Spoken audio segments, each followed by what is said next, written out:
नमस्कार, ये है कहानियों का संसार किस्सा कहानी। किस्सा कहानी में फिर से हाजिर हूँ मैं, भारती कुमारी।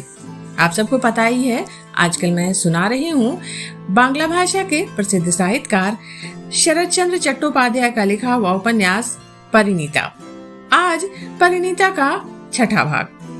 पिछले भाग में आपने सुना कि ललिता को नाटक देखने जाना होता है अपने मित्रों के साथ और वो तैयार होकर सज धज कर शेखर के कमरे में आती है पैसे लेने।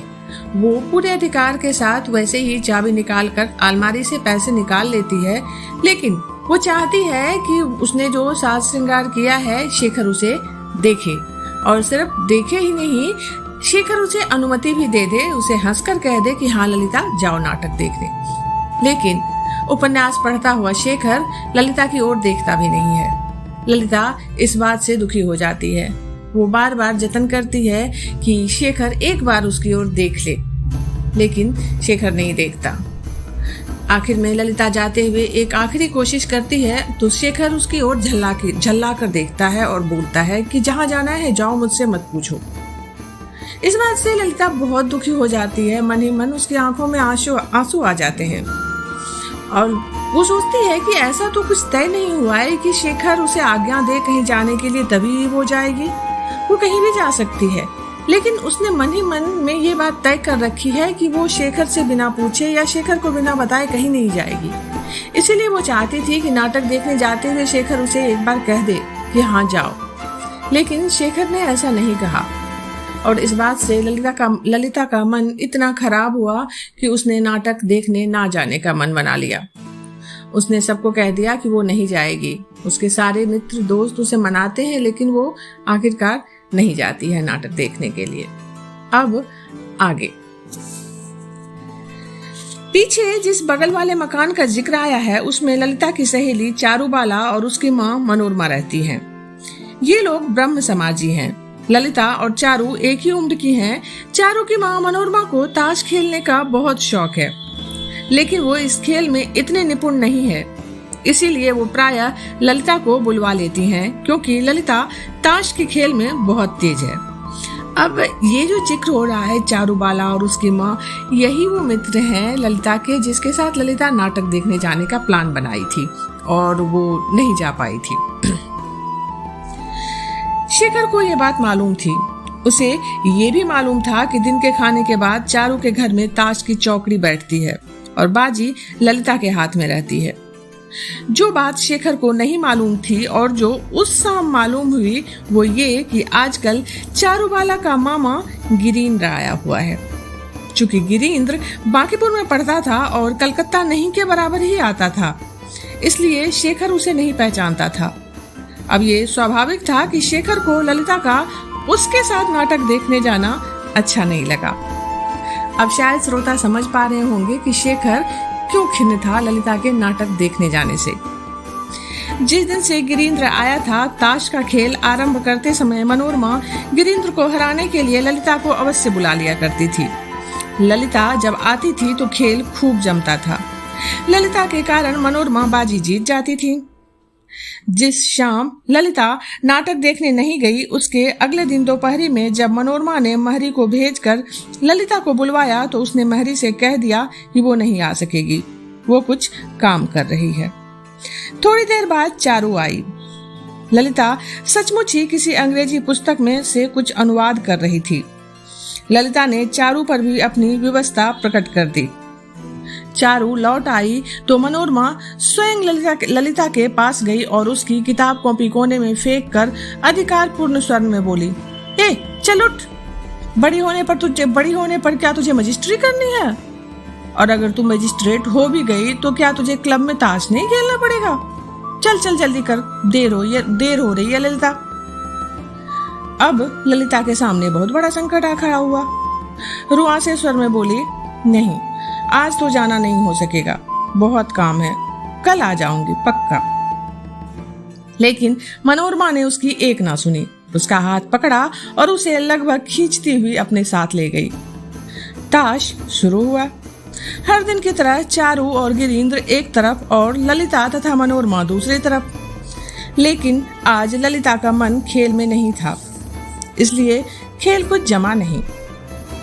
अनमने भाव से थोड़ी देर खेल कर वो उठ खड़ी हुई।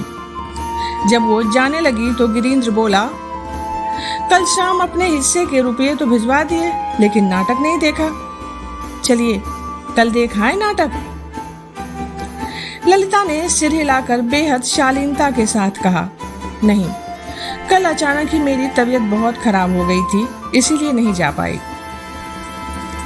गिरीन्द्र हंसकर बोला, अब तो ठीक है ना तबीयत, अब तो आप देख सकती हैं, चलेंगी कल? ललिता बोली, नहीं, कल नहीं, कल मुझे फुर्सत नहीं है। ये कहती हुई ललिता जल्दी से घर से बाहर निकल गई। यह बात नहीं थी कि आज उसे शेखर के डर के कारण ताश खेलने में आनंद नहीं आया। सच्चाई ये थी कि उसे स्वयं बहुत लाज आ रही थी, और लाज आने का कारण भी था। बात ये थी कि जब से उसने होश संभाला था, वो जिस तरह अपने घर में बेपरवाह इधर उधर घूमती थी, उसी तरह शेखर के घर में भी आया जाया करती थी। शेखर उसे घर के सदस्य जैसा ही लगता था, इसलिए उसे शेखर के सामने जाने में कभी कोई संकोच या झिझक महसूस नहीं हुई। लेकिन कल शाम शेखर के संकेत करने के बाद उसे सहसा अनुभव हुआ कि गिरीन्द्र तो घर का सदस्य नहीं है, वो तो पराया है। आज जब वो ताश खेलते हुए गिरीन्द्र के सामने बैठी तो पूरे समय उसे अजीब सी झिझक लगती रही। उसने धीरे धीरे महसूस भी किया कि इधर कुछ दिनों के परिचय में गिरीन्द्र की दृष्टि में कुछ परिवर्तन हो गया है, और वो उसे एक विशेष नजर से देखने लगा है। ऐसी नजर से जिसमें प्रीति या आसक्ति के भाव होते हैं। पुरुष की आसक्त भरी दृष्टि तरुणी लड़की के लिए बड़ी लज्जा की बात होती है। ये अनुभूति ललिता को आज पहली बार हुई। अपने घर थोड़ी देर रुककर वो जल्दी से शेखर के कमरे में पहुंच गई और वर्षों से जिस काम को वो अधिकार पूर्वक करती आई थी, उसे करने में व्यस्त हो गई। ललिता को किसी ने ये काम सौंपा नहीं था, उसने स्वयं ही ये काम अपने ऊपर ले लिया था, और लोगों ने ये काम ललिता की जिम्मेदारी के रूप में उसे स्वीकार भी कर लिया था। वो काम था शेखर के कमरे की झाड़ पोंछ कर सभी चीजों को ढंग से व्यवस्थित करना। कौन चीज कहाँ किस जगह पर रहनी चाहिए और कहाँ रहेगी, ये ललिता के अतिरिक्त और कोई नहीं जानता था। कई बार तो जरूरत की चीज ना मिलने पर शेखर महरी को भेजकर ललिता को बुलवाता था, और ललिता पलक झपकते उस चीज को खोजकर शेखर को सौंप देती थी। यदि ललिता 2-3 दिन चीजें ठीक नहीं करती थी तो शेखर का कमरा उन दिनों उसी तरह वैसे ही अव्यवस्थित पड़ा रहता था। एक सप्ताह से ताश के खेल के कारण ललिता कमरा ठीक करने का समय नहीं निकाल पाई थी। इस कारण कमरे की दशा बड़ी शोचनीय हो गई थी। ललिता ने धोती का पल्ला कमर में कसा और कमरे की झाड़ पोंछ में व्यस्त हो गई। दोनों घरों के लोगों से ये बात छिपी नहीं थी कि ललिता और शेखर के बीच एक स्नेह संबंध है। दोनों घरों के लोगों ने इस संबंध को एक सहज, स्वाभाविक और स्वच्छ संबंध ही माना था, और इसको आलोचना का विषय नहीं समझा था। यदि शेखर की कोई छोटी बहन होती तो वो क्या ये सब ना करती जो ललिता शेखर के लिए करती है। लेकिन इस बात को कोई नहीं जानता था कि वो स्नेह संबंध अब किस मोड़ पर पहुंच गया है और कौन सा नया रूप लेने जा रहा है। वास्तविकता ये थी कि ललिता भी वो बात नहीं जानती थी। उन दोनों के आचरण में अभी तक कोई ऐसी चीज किसी को नहीं दिखाई दी थी जो किसी को खटकती। सब कुछ इतना सहज था कि कोई सपने में भी नहीं सोच सकता था कि ललिता किसी दिन इस घर में बहू का स्थान ले भी सकती है। जब भुवनेश्वरी तक के मन में इस तरह का कोई विचार नहीं जन्मा था तो बेचारी ललिता के करीबी मामा मामी तो ये कल्पना तक करने की धृष्टता नहीं कर सकते थे। ललिता ने सोचा था कि वो कमरे की व्यवस्था ठीक करके शेखर के आने से पहले ही अपने घर लौट जाएगी, लेकिन काम पूरा होने में देर हो गई और घड़ी की ओर ललिता का ध्यान ही नहीं गया। दरवाजे के बाहर जूते की ठक ठक सुनकर वो हक्की बक्की रह गई। उसने अपना सिर उठाया और एक ओर हटकर खड़ी हो गई। कमरे में प्रवेश करते हुए शेखर ने कहा, तो मिल गई फुर्सत कमरा ठीक करने की? कल रात कितने बजे घर लौटी नाटक देखकर? ललिता ने जैसे कुछ सुना ही नहीं। शेखर सोफे का सहारा लेकर बैठ गया और सवाल पर सवाल करने लगा। हाँ, तो कब लौटी? 2 बजे? 3 बजे? क्या बात है, आवाज क्यों नहीं निकल रही? ललिता फिर भी चुपचाप खड़ी रही। शेखर ने कुछ नाराजगी भरे स्वर में कहा, नीचे जाओ, माँ बुला रही हैं। ललिता ने धोती का पल्ला ठीक किया और धीरे धीरे कमरे से बाहर निकल गई। भुवनेश्वरी भंडार के सामने बैठी शेखर के लिए जलपान की व्यवस्था कर रही थी। उनके निकट जाकर धीमे मृदुल स्वर में ललिता ने पूछा, मुझे बुलाया था माँ?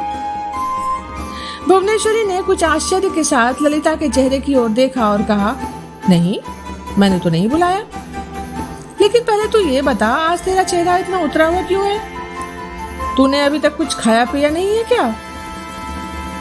ललिता कुछ नहीं बोली। उसने अपना सिर हिला दिया। अच्छा, तो तू ये नाश्ते की तस्तरी अपने शेखर को दे आ और उसके बाद मेरे पास आ, भुवनेश्वरी ने आदेश दिया। ललिता ने अनिच्छा से तस्तरी उठाई और ऊपर पहुंची। देखा, शेखर सोफे पर उसी तरह अधलेटा पड़ा है। ना कपड़े बदले हैं, ना मुंह धोया है, बस आंखें बंद कर रखी हैं और कुछ सोच रहा है। शेखर के निकट आकर ललिता ने धीमे स्वर में कहा, नाश्ता लाई हूं। शेखर ने आंखें नहीं खोली, ना उसकी ओर देखा। बोला, कहीं भी रख दो। बिना आंखें खोले भी शेखर को यह आभास था कि ललिता अभी गई नहीं है, वहीं खड़ी है। 2-1 मिनट उसी तरह चुप रहकर उसने कहा, इस तरफ प्लेट हाथ में लिए कब तक खड़ी रहोगी ललिता? मैं कुछ देर बाद नाश्ता करूंगा, उसे कहीं रख दो और जाओ। अंदर ही अंदर ललिता का क्रोध बढ़ता जा रहा था। उसे दबाने का प्रयास करते हुए वो शांत स्वर में बोली, होने दो देर, मुझे भी नीचे कोई काम नहीं है, क्या करूंगी नीचे जाकर?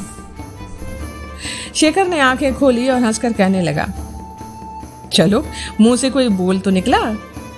अरे नीचे कोई काम नहीं तो घर में तो होगा, और वहां पर भी कोई काम न हो तो बगल वाले चारों के मकान में तो होगा। कोई एक घर तो है नहीं तुम्हारा ललिता।